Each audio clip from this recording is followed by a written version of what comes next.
O rei Davi cometeu adultério com uma mulher chamada Batseba, que consequentemente ficou grávida. Ao saber da situação de Batseba, Davi tentou acobertar seu pecado e, por fim, tomou providências para que o marido de Batseba, Urias, fosse morto em batalha. Depois da morte de Urias, o Senhor enviou o profeta Natã ao rei Davi para o repreender por suas ações iníquas. O pastor Tchaikovsky-Roth dará prosseguimento no sermão, mas antes disso não se esqueça de ajudar nosso canal a crescer com seu like e se inscrevendo. Obrigado, pessoal. Descoberto pelo profeta Natã, que foi à sua residência e o confrontou. Então Davi, humildemente se prostrou diante de Deus, reconheceu as suas faltas e mazelas e escreveu este salmo de arrependimento, que é também um inventário de dor, um currículo vitae de caminhos difíceis de percorrer, um currículo de vida cheio de complexidades. Vamos fazer a leitura do versículo 1 até o versículo 7. Compadece-te de mim, ó Deus, segundo a tua benignidade e segundo a multidão das tuas misericórdias, apaga as minhas transgressões, lava-me completamente da minha iniquidade e purifica-me do meu pecado, porque eu conheço as minhas transgressões e o meu pecado está sempre diante de mim.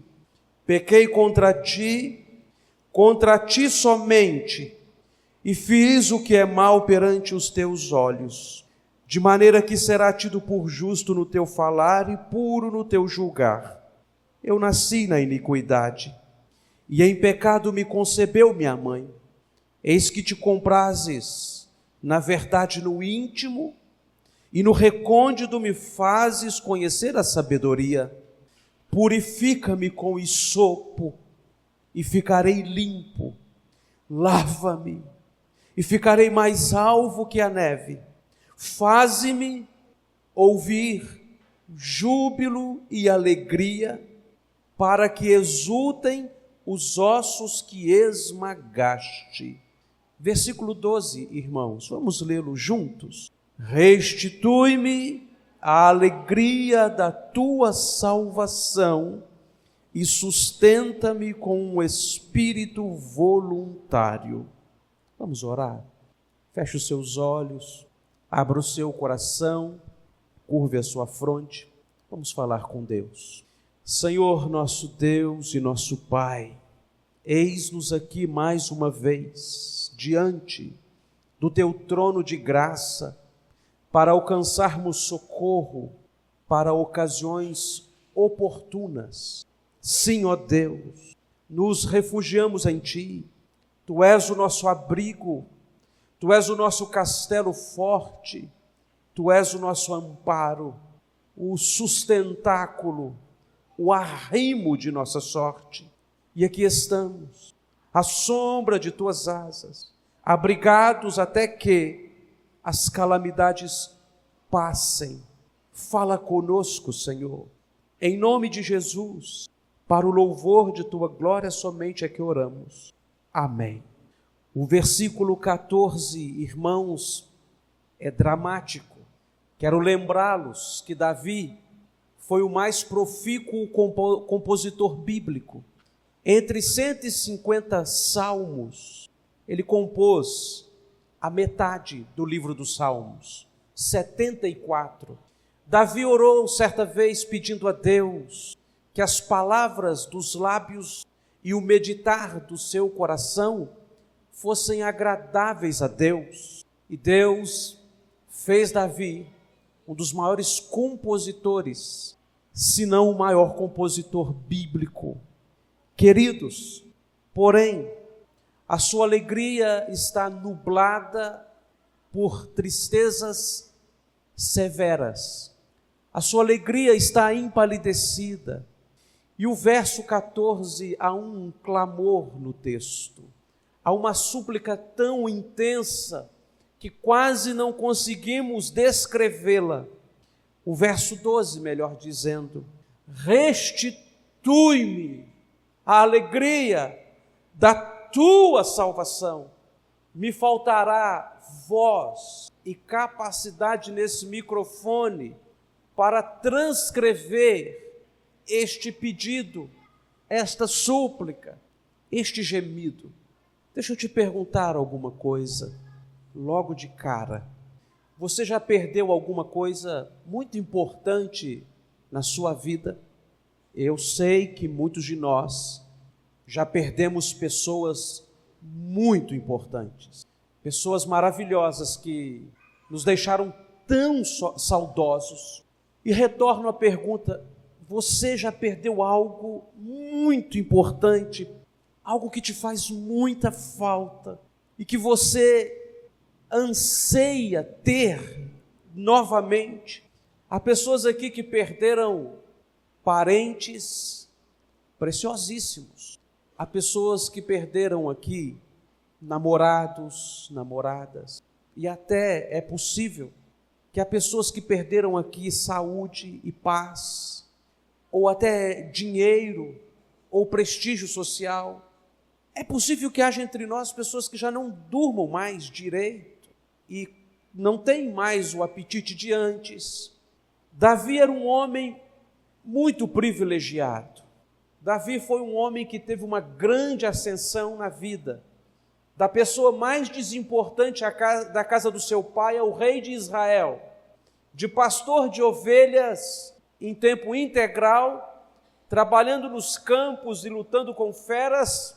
Agora Davi era um homem que tinha todos os privilégios e benefícios daquele trabalho público e maravilhoso, reinar retumbante sobre Israel.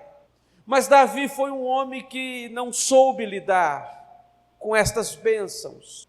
E então, por causa do pecado que cometeu, por causa de um gravíssimo erro, Davi sucumbe-se e se torna pior do que poderia imaginar. Ele afirma ser um leproso. À altura do versículo 7, ele usa a expressão: purifica-me com hisopo. A purificação com hisopo era reservada aos leprosos, especialmente porque os leprosos precisavam de um milagre na vida deles.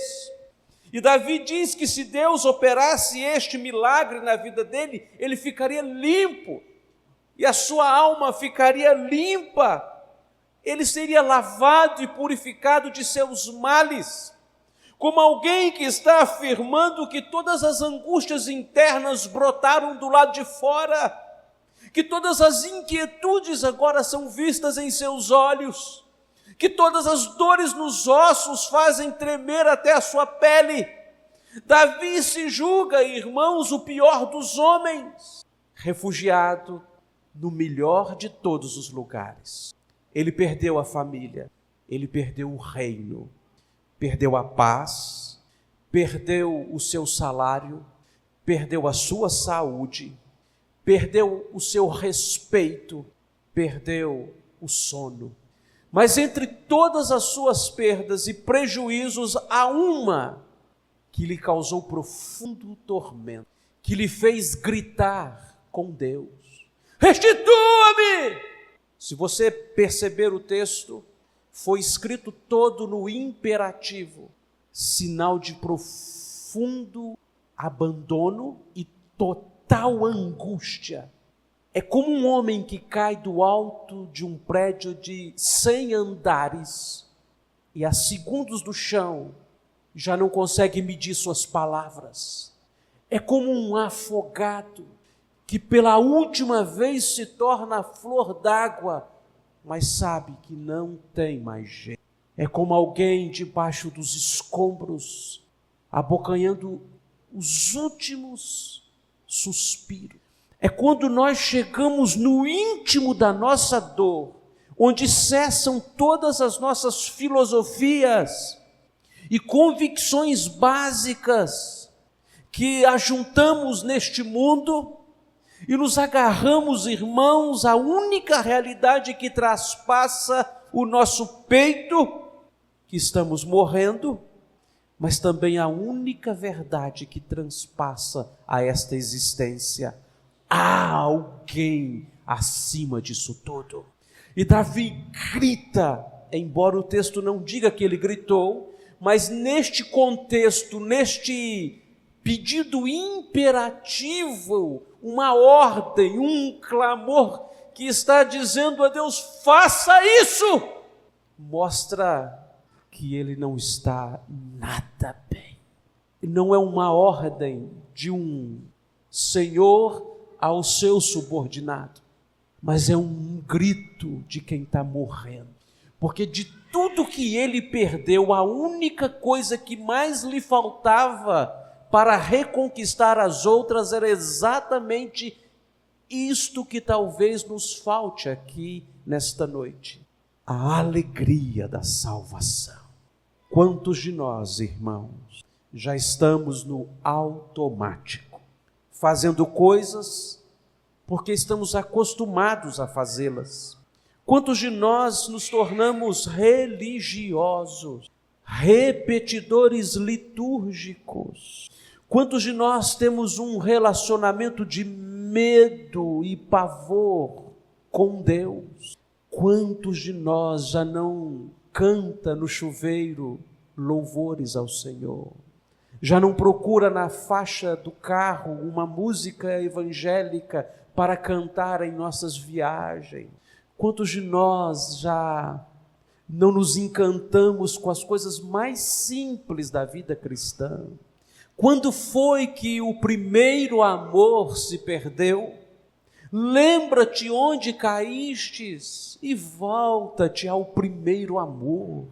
Davi está dizendo aqui, à altura do versículo 12, irmãos, que ele precisava urgentemente desta alegria, porque ela era a pedra fundamental que lhe ajudaria a ficar no estado em que se encontrava, banido do seu grupo doméstico, distante de sua saúde natural, com problemas financeiros, fugitivos em cavernas nos desertos de Judá, com medo de morrer na mão do próprio filho, abdicado de seu próprio reino. Tudo isso era muito importante, mas só tinha uma coisa que poderia fazê-lo superar tudo aquilo, que é paz com Deus, contentamento em Deus, satisfação em Deus.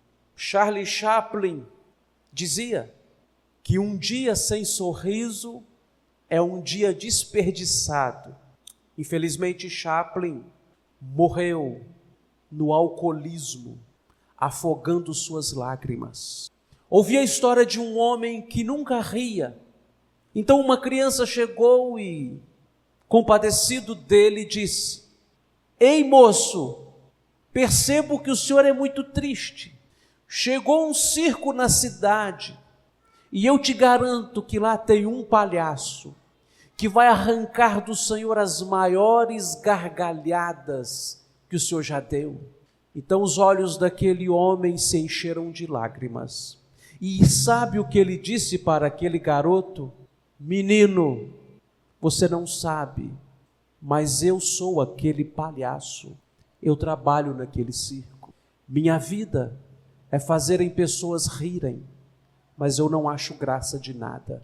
Eu quero que você se lembre desta frase: alegrias superficiais são profundas decepções. Nada que você se agarrar nesta vida, nada que você conquistar com os seus braços, nada que o nosso dinheiro possa comprar, se igualará, irmãos, a uma centelha da alegria da salvação. É por isso que nas arenas, quando os leões devoravam nossas gentes, eles morriam de joelhos, louvando a Deus com lábios de encantamento. É por isso que durante a perseguição nazista, padres eram fuzilados cantando glória, glória, aleluia. É por isso que eu já visitei pessoas que tinham um pé na cova e quando eu cheguei lá eu encontrei gente com um pé no céu. É por isso, irmãos, que esta vida me confunde quando eu penso que vou aos hospitais confortar pessoas e saio de lá consolado. É quando você encontra gente que nada é capaz de fazer noite a alegria do brilho do olhar destas pessoas, a alegria da salvação. Sabe, eu tenho 45 anos, eu vou tirar o óculos para que vocês acreditem em mim. Eu sempre brinco, é porque eu sou pastor. Os pastores sempre parecem mais velhos, né, irmãos? Eu cuido de gente já tem 25 anos. E uma coisa de grande impotência e incapacidade de ação sempre acompanharam os pastores. Porque eu visitei pessoas doentes que sararam e conseguiram ficar boas novamente, mas voltaram a adoecer e morreram. Eu muitas vezes acompanhei casamentos que adoeceram, voltaram a ficar normal, voltaram a adoecer de novo e se desfizeram. Eu encontrei pessoas que estavam no fundo do poço, conseguiram ficar de pé, mas voltaram ao salpão que há no fundo do poço. Eu encontrei gente nesta vida que recebeu laudos médicos dizendo não tem mais jeito. E eu tive que participar dos melhores momentos da vida das minhas ovelhas, mas infelizmente eu também tive que participar dos piores momentos. O que mais me chamou a atenção foi uma jovem senhora de 40 anos que amava a vida, que eu visitei quando chegou o laudo de um câncer no pulmão, e eu fui acompanhando a história dela e ela parecia melhorando, mas a última cena que tenho é ela, na força da sua juventude, dando os últimos suspiros para morrer, e o coração não parava, porque ela era muito forte. E nós orávamos por ela. Senhor, leva, Senhor. A metástase já havia tomado conta dela. Senhor, leva. Isso durante 4, 5 horas. E você podia ver o coração pulsando naquela carcaça frágil, já esgotada. Vocês não queiram saber o quanto a gente se sente incapaz. Mas há alguma coisa, irmãos, que suplanta tudo isto. Há alguma coisa que está acima de todos os desânimos. Há alguma coisa que nos perturba para o bem. É a alegria da salvação. Eu me lembro que um dia eu perdi essa alegria e o mundo ficou preto e branco, monótono. Falei, Deus, não é perder a salvação, é perder a alegria de ser salvo.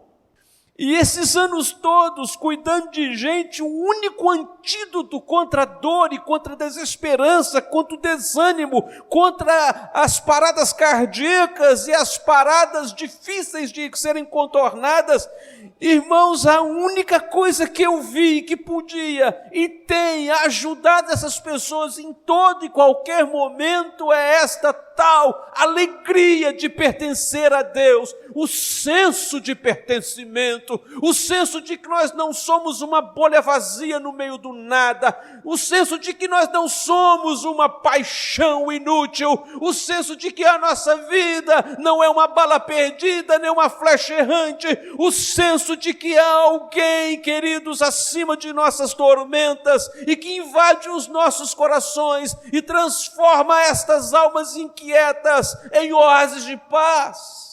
A alegria da salvação é o que Davi pede aqui, e ele diz, restitui-me a alegria da tua salvação, e a palavra da tua salvação aqui é de onde vem a palavra Roshaná, restitua-nos os hosanas, os gritos, quando tudo tiver em pedaços, continuaremos inteiro, Porque as nossas vidas, irmãos, não é um conto mal escrito e mal dirigido. A nossa vida é uma história de glória, de pó e de glória, uma charada, um mistério. Nós somos um pó glorioso, nós somos um pó que respira, nós somos gente acima deste mundo, nós somos gente que até o mar dará conta de nossos pedaços, de nosso pó. Ah, querido, por que eu estou dizendo isto? É porque quando você encontra, e vamos concluindo aqui, Paulo dentro de uma cadeia, lá em Éfeso, e ele tem que escrever uma carta para consolar a igreja, ele diz assim: alegrai-vos sempre no Senhor. Outra vez digo, alegrai-vos no Senhor. A nossa alegria não pode estar nas circunstâncias, no nosso saldo bancário, na nossa capacidade de resposta aos sofrimentos, nem nos sucessos de nossas notas na escola, nem nos diplomas de nossos anseios. Não pode a nossa alegria estar depositada em coisas passageiras, porque, como disse C.S. Lewis, tudo que é passageiro é inútil. Nós precisamos nos apegar ao que é eterno. A utilidade de cada um de nós, irmãos, vai muito além de nossas existências aqui. E exatamente aí que eu vi brilho nos olhos de gente moribunda. Exatamente aí que eu vi lágrimas semeando novo tempo. Exatamente aí que eu vi últimos suspiros me fazerem suspirar na carreira cristã. Exatamente aí que eu vi gente no fundo do poço que se tornou semente de árvores frondosas. Exatamente aí que eu vi fim de histórias se tornarem magníficas histórias de louvor a Deus. Exatamente aí que eu vi pontos finais se transformarem em maravilhosos parágrafos. Exatamente aí que eu vi onde pessoas que ninguém esperava nada delas se tornarem as pessoas mais influentes que eu já pude conhecer. Exatamente aí, irmãos, onde era o fim da linha, que Deus começa a maior aventura de todas as aventuras que podemos participar e viver. Exatamente quando entendemos que flutuamos, pairamos acima disso tudo. Porque ninguém pode nos separar do amor de Deus. Ninguém pode nos tirar das mãos de Cristo. Ninguém pode tirar de nós este presente maravilhoso chamado de vida eterna. Ninguém pode arrancar de nós o futuro glorioso que nos aguarda. Ninguém pode reescrever a nossa história, apagar o que Cristo fez na cruz, nem o que o sangue dele faz conosco exatamente agora, nos purificando de todo o pecado. Irmãos, nós podemos ter consciência do quanto esta vida nos esmaga, mas ela não pode, queridos, impedir que avancemos. É por isto que Paulo diz aos Filipenses: a única coisa que vai consolar vocês é a alegria da salvação, a alegria de saber que vocês são as pessoas mais amadas do mundo, pela pessoa mais importante do universo.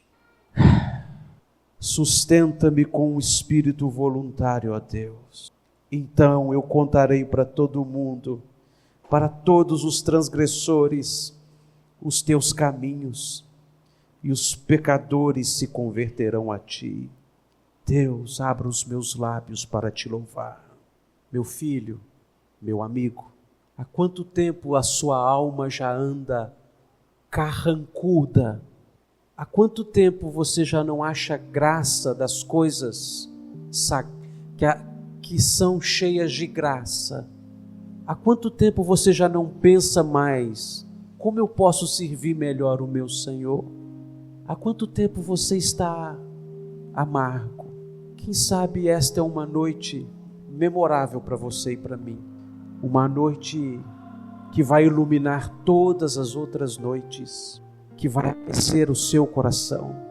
Quem sabe você acha que perdeu coisas muito importantes e elas têm te feito muita falta e são realmente especiais. Mas quem sabe se você tiver esta joia preciosa, acrisolada neste seu coração, tudo mais achará o seu caminho. Quem sabe se nós mudarmos, tudo mudará. Vamos fechar os nossos olhos. Vamos falar com Deus. Senhor, faze-nos ouvir os júbilos de alegria. Não é porque eles pararam, Senhor, é porque nós é que não ouvimos mais as maravilhas cantadas ao nosso derredor. Os nossos corações se tornaram insensíveis à voz do Senhor na Tua palavra. Os nossos ouvidos já não vibram com os Teus louvores. Nós conseguimos ficar em silêncio em momentos, ó Deus, que qualquer pessoa em sã consciência teria que ser cobrada que se calasse, como Bartimeu, por exemplo, ó Deus, de tanto que gritava, consciente diante de quem está. Onde foi, Senhor, que nós perdemos isto, que é a mola mestra da nossa vida cristã? Onde foi, Senhor, que deixamos este ouro enterrado? Onde foi, Senhor, que trocamos a nossa primogenitura por pratos de lentilha? Ou deixamos afundar aquele machado, aquela ferramenta tão útil, mas que não era nossa? Quando foi, Senhor, que começamos a nos afastar de Ti, sem que nos dessemos conta, e a conta chegou, Senhor, porque nada é igual, nada se compara, não há alegria maior do que a alegria de ter o contentamento no Senhor. Nós te pedimos nesta noite, humildemente, que o Senhor nos restaure de dentro para fora. O Senhor que quebrou em pedaços os nossos corações, faça de novo. Senhor, só há um antídoto para todos os dramas e dilemas e dores desta vida. Só há um remédio para todas as crises e todos os colapsos. Só há um bálsamo para todas as dores. Não é a anestesia, mas é, Senhor, a plenitude do Teu Espírito, o contentamento com a piedade, a alegria da salvação, a alegria de saber que tudo pode mudar instantaneamente, mas há alguma coisa que jamais mudará: o Teu amor por nós.